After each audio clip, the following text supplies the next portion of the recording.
السلام عليكم ورحمة الله تعالى وبركاته، بسم الله والصلاة والسلام على رسول الله.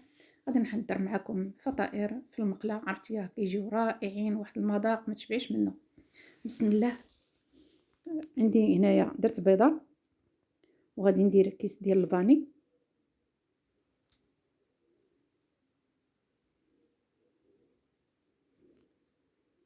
الملحة، قشرة ديال البرتقالة وحدة،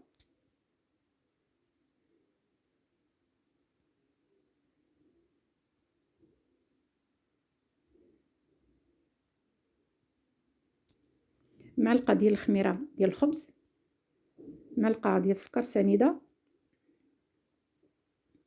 نص كاس ديال عصير ديال البرتقال. كنخلطو كلشي مزيان باش يتخلط لينا السكر سنيدة.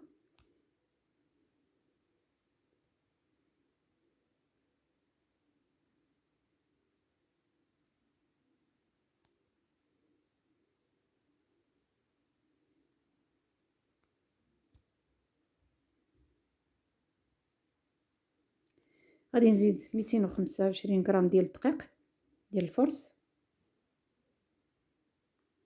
الليمون راني دايراه دافي، نص كاس ديال عصير ديال البرتقال راه دافي باش تخمر لينا العجينه. غادي نزيد له معلقه صغيره ديال الخميره ديال الحلوه،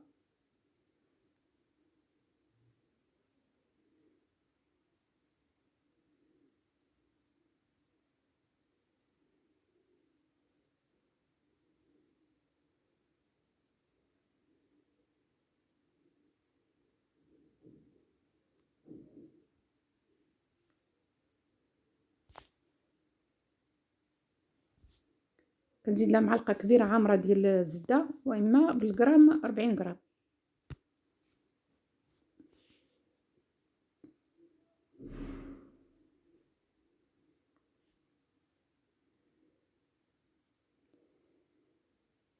غادي نديها ونجيبها بيديا شويه.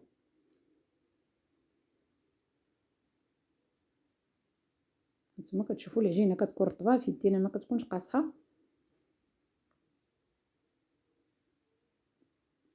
غادي نجمعها ونديرها في كيس بلاستيكي ونخليها حتى كتخمر، وعاد نرجعوا ليها.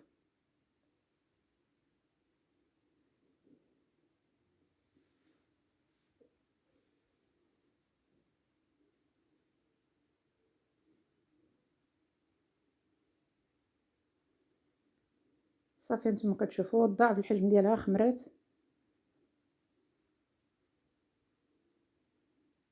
وكندير الدقيق، ضروري ما كنرش شويه ديال الدقيق.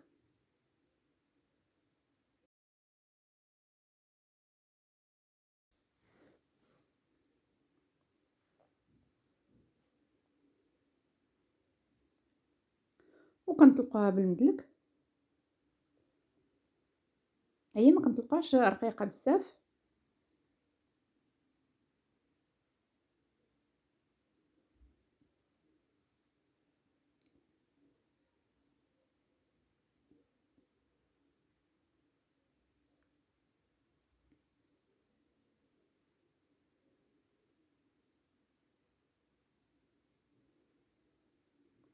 وناخد غير الكاس ولا شي طابع دائري اللي بغيتو نتوما.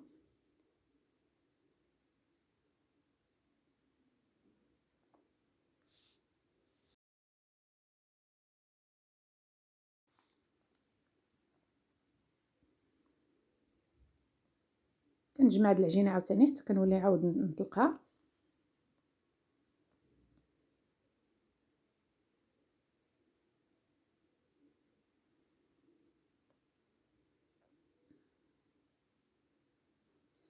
وغادي نغطيها ونخليها عاوتاني تزيد تخمر شويه. وكناخدو مقله كنديرو فيها الزيت ونخليوه حتى كيسخن وكنبداو نطيب. هما راه ما كيشربوش الزيت لان خامرين.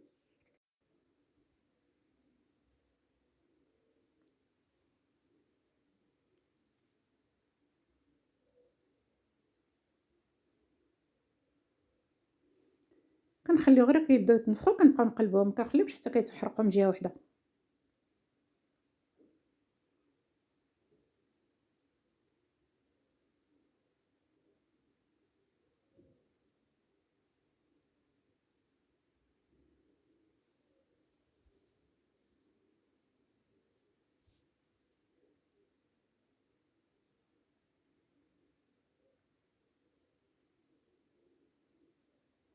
هما موجدو على هاد الشكل كيبقاو محمرين كيجيو زوينين. غادي نحيدهم وندير عاوتاني الاخرين اللي باقيين عندي.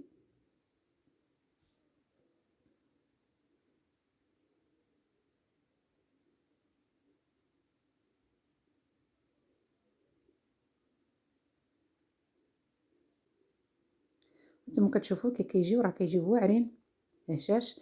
كندهنهم بالمربى، وكندير لهم هاد اللوز هذا مهرمش محمر مهرمش، واما الكاوكاو اللي كان موجود كديروا لها.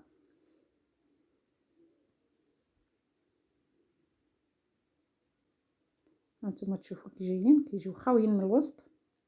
بالصحه والراحه. هذا هو الفيديو ديال اليوم، كنتمنى الاعجاب ديالكم. تبارك الله عليكم، والى اللقاء الوصفه اخرى ان شاء الله باذن الله.